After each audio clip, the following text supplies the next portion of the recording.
Good late afternoon to everybody.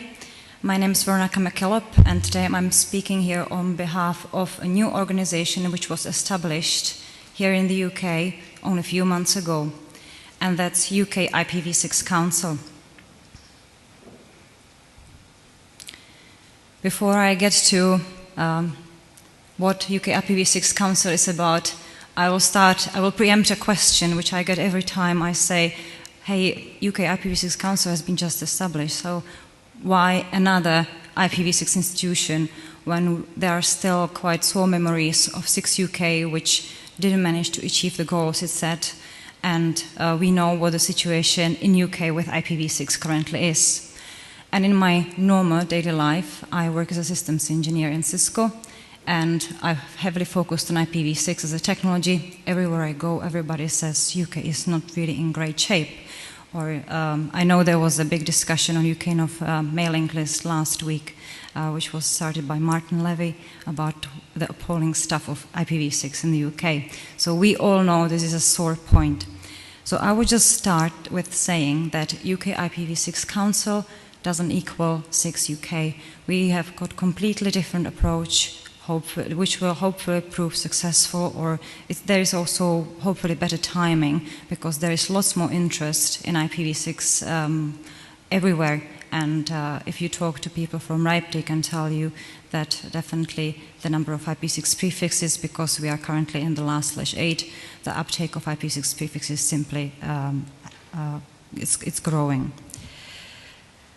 And also, I would like to emphasize how this happened. So, at a conference in Paris this spring, I was approached by the president of IPv6 Forum, Latif Ladit, which I believe many of you know of, and he simply asked me whether I would be able to help with bringing together the community in the UK, and hopefully through discussions, through talking about what many people in the UK are doing, we will get things moving a little bit more.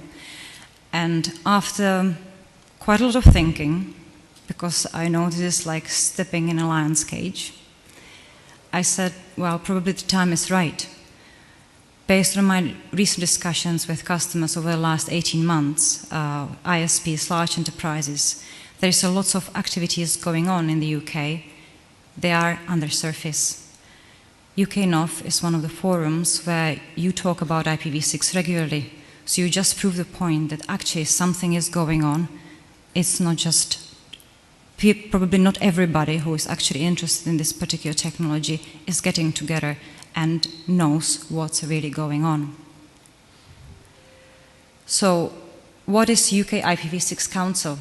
It's a non-profit organization. We are purely based on volunteers. And how we are structured, I will explain a little bit later. The model is inspired by Belgium IPv6 Council, and probably some of you know this is currently chaired by one of the Cisco distinguished engineers, Eric Wink, and another gentleman from a university in Belgium. And basically they lead this group as a technology user group by getting people together, talking about what they are doing, and helping each other in progressing IPv6 deployment in Belgium. So we said together we would like to actually do the same thing, because that's how we believe things can move forward. So we are now, the membership is not based on any fees. Anybody can actually join us. The aim is, as I already mentioned, is to enable dialogue. There is lots of people in the UK that are actually looking and actually working on IPv6. We know where the gaps are, and hopefully this will be overcome in not so far future. And they are also basically through the developing sense that we are in it all together and hand-holding, we can enable fast uptake of IPv6 and adoption here in the UK. So the vision of UK IPv6 Council is to create such an environment where people from all walks of life, I've got on the slide name enterprise, public sector, service providers, but this is not just limited to these particular kind of verticals. the council is open for everybody, and anyone who's got interest in IPv6 as a technology in the UK, just bring them together, enable sharing information, the experience, the pain, what were the reasons for deploying IPv6, something we call as business drivers or could be technical drivers, and this all to be shared together. We also have, as one of the aims, our vision is to work with our organizations to actually make all these IPv6 activities visible here in the UK and also internationally, because people outside the UK don't know what's happening here, and that's why they think we are not doing enough. And by those organizations, for example, UK Network Operators Forum, Internet Society, there are other business bodies like Tech UK.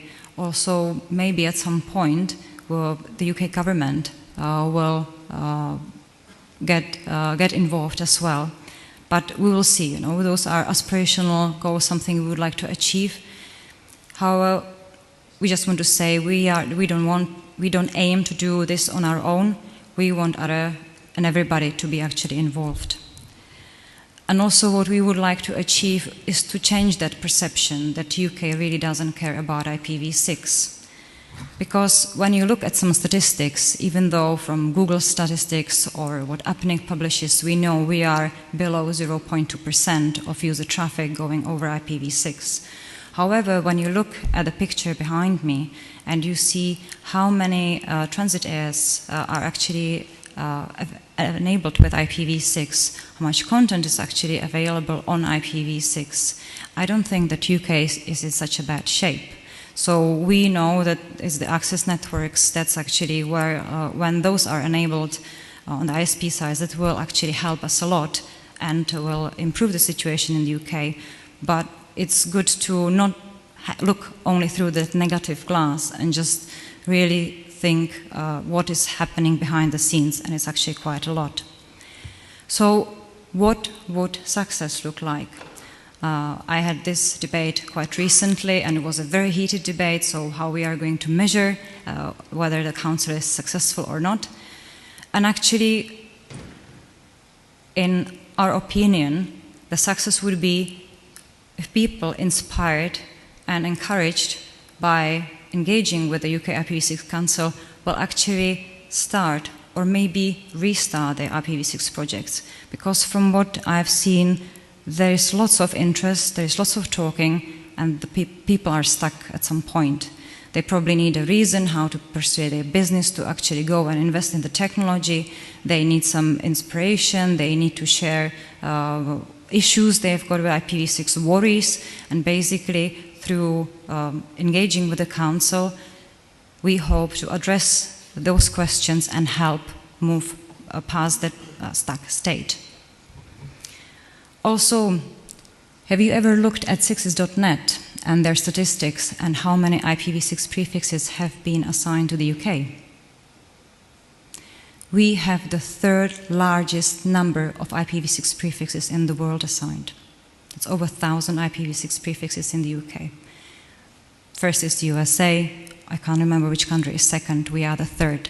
That says a lot. That says that we, in the UK, we are thinking and actively actually working on IPv6, but where are these prefixes? They are not visible anywhere in the routing table on the internet. There is no user traffic. But we are at some point of IPv6 rollout, which is good. So then hopefully, together working with the community here in the UK, in the Council, we will actually see these prefixes being used. And obviously, kind of self-explanatory measure of success would be when we see the IPv6 traffic grow in the UK. So the Council has a very simple structure. We've got a board, and members of the board, as you can see, are the largest ISPs here in the UK, so that includes British Sky Broadcasting, BT and Virgin Media. From the enterprise representatives, there is Cisco, GlaxoSmithKline, and currently I'm negotiating with one large financial organization. They still need to get some approvals internally before I can announce their name, but they will be a very interesting board member. From the academic vertical, we've got representatives from the University of Southampton and from Janet. I can say that it's from Southampton, it's Tim Chown, and from Janet, it's Rob Evans, who is here in the room. And as an industry body, we've got involved the Institute of Engineering and Technology. Current chairs, it's myself and Tim, so volunteered to be my co-chair, which is really great because Tim's got lots of experience, lots of knowledge. He's been involved with the IPv6 task force, which started many years ago. And this obviously is not static. The board members, we expect that people at some point might need to leave the council, the board, because of their other work duties. We might welcome some new board members. So this is going to be a very dynamic organization. Right now we are about 4 or 5 months from our start, so it's still all very fresh, still all work in progress. So what are our initiatives? How we are actually planning to engage the community here in the UK? So the first one is going to be a webinar where we will discuss business case for IPv6, or if you want to call it reasons for IPv6, could be business, could be technical reasons. There's going to be a presenter talking about research that he has conducted through interviews with many different companies here in the UK and what are the conclusions of that. And then we also will hold a roundtable discussions with the board members. You have seen the names of the companies on previous slides. And we will share our business drivers which helped us in our respective companies to actually move IPv6 forward, make it a priority. Everybody is welcome to register. Please join us and contribute to the webinar. And then in October, we are planning to have first in-person public event, first meeting, and that's going to be in Ideal Centre in London, which is a joint venue of UCL, JC Thompson and Cisco. As I mentioned, there are no fees. To join Council, just please join our LinkedIn group. It's very simple. LinkedIn is going to be our main communication platform. I know people are often used to using mailing lists.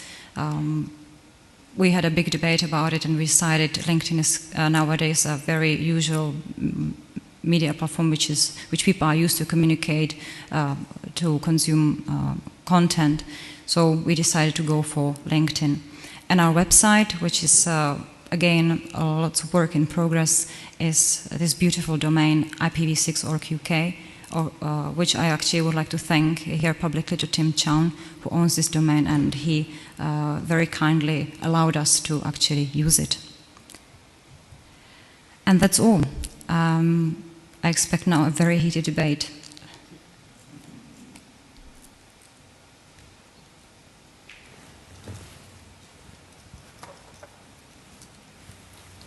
Okay, thank you, Veronika.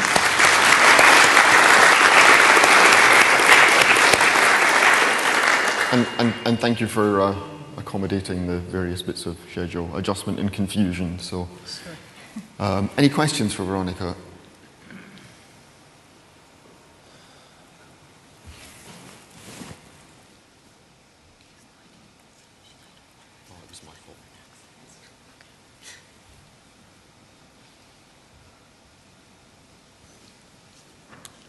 Fergus Mackay, Flex Optics. You do know that LinkedIn has a maximum of 50 groups you can use on a free account. So once you hit that, you can't subscribe, you can't participate in 6 UK. I think it's a really not ideal situation. I don't understand what you mean. Okay. 50 groups? Okay, I have a LinkedIn account. I don't pay them any money, it's the free one. Mm-hmm. Okay, I can subscribe to 50 different groups. Yes. And be part of that. Yeah. And it's quite easy to do that. Yeah. And once you hit that 50, you have to give something else up if you want to join 6 UK. This is not 6 UK. Sorry, IPv6. IPv6. Whatever. My point is, okay. I can't, you know. So you're saying that LinkedIn doesn't have enough address space? I'm not paying 15 quid a month. Sure. Just to read that. Absolutely. But why are you in 50 LinkedIn groups? Yes, thank you, David. I'm kind of confused. Why is you on LinkedIn at all? Well, if there is a demand, obviously we are open to discussion. So if there is a demand that we establish a mailing list, we've got a platform, we can do that. So we'll see what people actually demand from us. Just out of interest, Trevor Davis from LONAP. I'd just be interested in hearing from Jim here, who's part of the 6 UK setup. How, what his thoughts and feelings are, how things have changed in the interim. It must be good 3 years now since we had that big IPv6 party. And I'd be interested, because obviously things have moved on, but not massively quickly. And I'd be interested in just hearing your thoughts about how that has changed. Okay, Jim Reid, wearing the hat of the former dead 6 UK. My perspective is that things really haven't changed all that much significantly in the UK over the last few years. And one thing I think would be good, if you haven't already done that, is try to have some conversations with the former board members of 6 UK to find out why things failed, what approaches might fail if they were tried again, so that you hopefully don't fall into the same mistakes and problems that we had, and hopefully you're more likely to have success. Personally, I'm not sure that how feasible that will be, but I'd be happy to have a discussion with that about later on. But I still think we have a major problem in the UK, is that we're not able to make as much progress with IPv6 as we can, and I don't know what the solution to that is, quite frankly. But sure. If you can find it, good luck to you. Well, I would respond to that even though I take IPv6 very personally, it's not my personal responsibility. It's the responsibility of the whole community, and everybody has to do their own bit. And I had conversations with the former 6 UK board members. I really thank them for their insights and their pains they were through. And hopefully we learned the lessons from what you guys went through. Yeah, I mean, I think the perception is that there's always this issue that everyone's expecting somebody else to make the first move. Yeah. And that's a problem. You know, if no one else has done this, why should I be the first? And so that applies to all sorts of things, such as membership of 6 UK itself, presenting a use case for how they've actually someone's deployed IPv6 in their network. And until you can break that impasse, I'm not doing anything about V6 because nobody else has said they're doing anything about V6. That, I think, is a fundamental problem that has to be addressed. Yes, sure. Agreed. Natalie, you wanted to say something? Yeah, Veronika. First of all, I'm Natalie Kunneke-Trenneman. Thank you for your presentation. First of all, I work for RIPE NCC as the IPv6 program manager. If there's anything we can help you or facilitate you with, let me know. Second, I'm also in the Dutch IPv6 task force as a personal title, and we have a bit the same green state in the Google chart. And we're also looking, as the Netherlands, to Belgium on how they, that one, thanks. We are also looking at Belgium on how the Belgium IPv6 Council did their work, and hoping to learn from them and their success story. So, yeah, thanks. Thank you, Natalie. Hi, Nick Hilliard from INEX. Can I unofficially relay a question from IRC? It says, why do none of the ISP members of the Council offer, quote, mass market, unquote, IPv6 services? Why don't they offer what? Mass market IPv6 services. Can I turn the question around a little bit from my point of view and say that if the council members of the IPv6, proposed IPv6 council were to offer IPv6 services in all market segments that they provide other services in, that they would provide a much better impetus and a much better example for showing how things could work. Yeah, absolutely. Thank you very much. That's correct. And that's why I would like to invite everybody to our first event in October, because that's where our large ISPs will be talking about their IPv6 plans and where they actually are.